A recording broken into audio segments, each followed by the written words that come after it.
Saudara Dewan Pimpinan Cabang atau DPC Partai Demokrat dan anggota Dewan Perwakilan Rakyat Kabupaten Aceh Barat Daya, fraksi Partai Demokrat, menolak hasil KLB digelar di Deli Serdang, Sumatera Utara pada Jumat lalu yang menetapkan Muldoko sebagai Ketua Umum Partai Demokrat.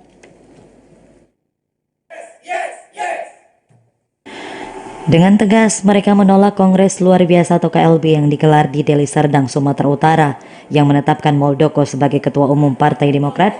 Kongres Luar Biasa atau KLB yang gelar kubu Muldoko ini bentuk kudeta partai politik, karena Muldoko bukan salah satu kader Partai Demokrat, akan tetapi orang luar partai. Hal ini sangat tidak sesuai dengan ADART Partai Demokrat.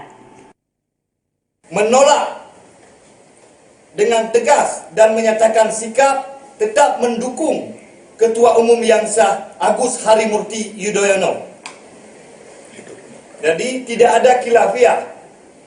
Nah, kami tentu berharap apa yang diperjuangkan oleh Partai Demokrat ini adalah perjuangan demokrasi bagi seluruh partai politik dan perjuangan demokrasi bagi seluruh rakyat Indonesia.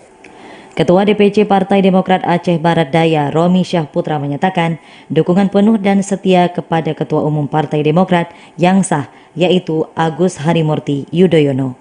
Dari Aceh Barat Daya, Aziz Saputra, TVRI melaporkan.